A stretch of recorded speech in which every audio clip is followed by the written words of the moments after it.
Baik, Assalamualaikum warahmatullahi wabarakatuh. Perkenalkan, nama saya Harul Mungkin Ananta, NIM 24046114. Dalam rangka memenuhi proyek akhir dari mata kuliah Media dan Multimedia Pembelajaran Sejarah. Materi yang saya bawa yaitu perlawanan rakyat daerah melawan kolonial. Mari kita saksikan video sebagai pengawalan dari penyampaian materi.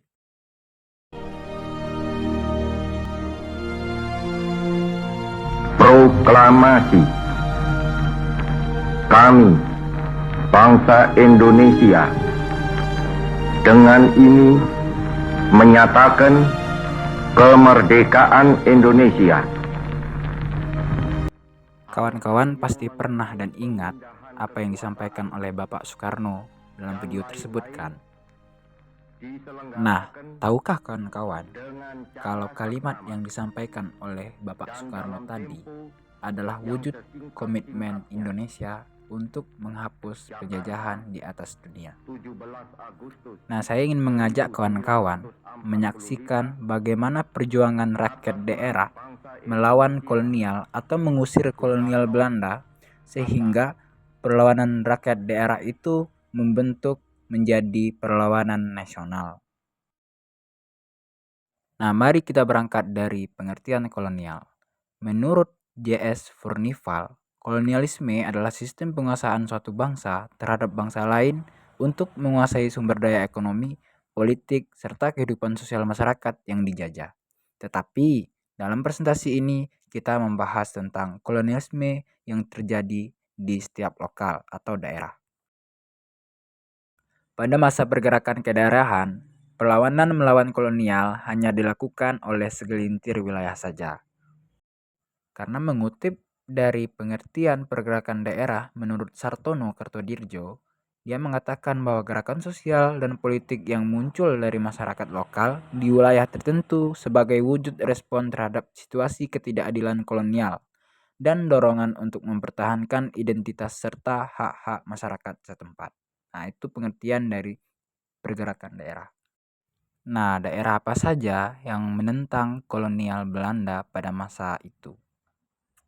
Nah, ini peta pergerakan daerah. Terlihat di sini ada daerah Aceh, Sumatera Barat, Yogyakarta, Kota Gede atau Mataram, Bali, dan Maluku. Pertama, mari kita bahas perlawanan di Mataram.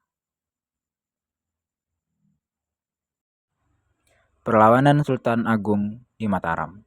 Sultan Agung dari Kerajaan Mataram merupakan tokoh yang sangat tegas menentang bentuk kolonialisme.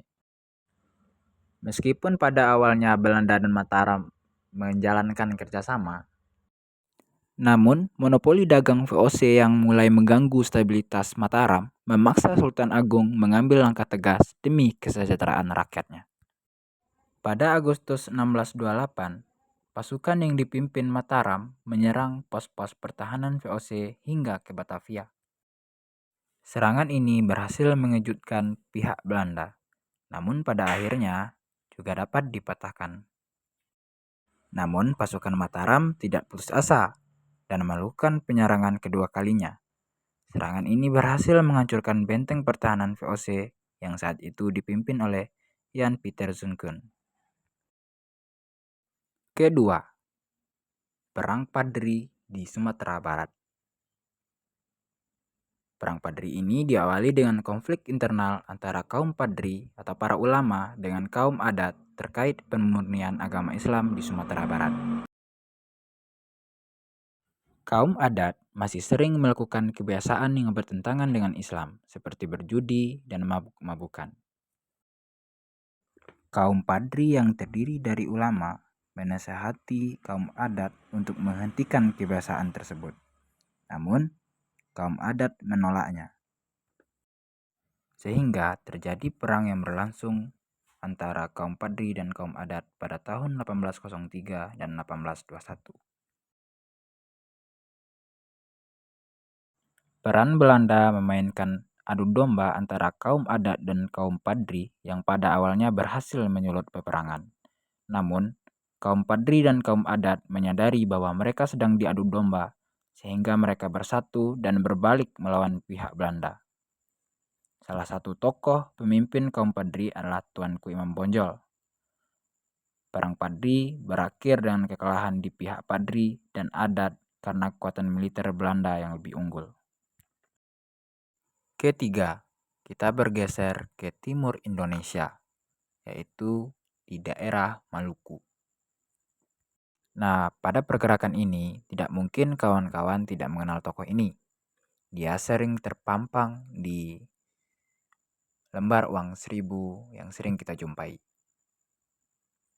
Yap, Thomas Matolisi atau kita kenal sebagai Kapten Patimura. Pada tahun 1817, Belanda kembali berusaha berkuasa di Maluku melalui monopoli perdagangan. Rakyat Maluku di bawah pimpinan Thomas Matolisi menolak monopoli tersebut dan melakukan perlawanan terhadap Belanda. Belanda mengerahkan pasukan secara besar-besaran yang membuat rakyat Maluku terdesak. Perlawanan melemah akibat tertangkapnya Patimura dan Marta Christina Tiahahu. Kemudian terakhir, Perang Diponegoro, yaitu di Yogyakarta. Di keraton, intervensi Belanda yang semakin dalam terhadap urusan Yogyakarta, termasuk penentuan ahli waris, melukai harga diri bangsawan dan melanggar adat. Kebijakan Belanda seperti pajak yang tinggi dan pungutan sewa tanah yang mencekik menimbulkan kesengsaraan massal. Salah satu tokoh yang terkenal dalam peristiwa ini yaitu Pangeran Diponegoro sebagai putra sulung Sultan Hamengkubuwono III dari Kesultanan Yogyakarta. Beliau dikenal sangat religius dan menjunjung tinggi tradisi. Puncak kemarahan terjadi pada tahun 1825 ketika Belanda memasang patok-patok pembangunan jalan melewati tanah makam leluhur Pangeran Diponegoro di Tegalrejo tanpa izin. Hal ini memicu Diponegoro untuk mengangkat senjata. Itu dengan berundingnya di Pangeran Diponegoro dengan Belanda di Magelang pada 28 Maret 1830. Tetapi pada akhirnya Pangeran Diponegoro juga diasingkan di Makassar. Nah, saya ingin kawan-kawan menyaksikan ilustrasi Perang Diponegoro sebagai akhir dari presentasi.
Dapat disimpulkan bahwa kalau pergerakan kedaerahan ini adalah cikal bakal dari perlawanan nasional.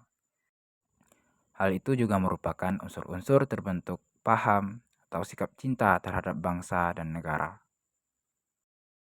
Nah, mungkin itu saja yang dapat saya sampaikan dalam presentasi ini. Terima kasih. Wassalamualaikum warahmatullahi wabarakatuh.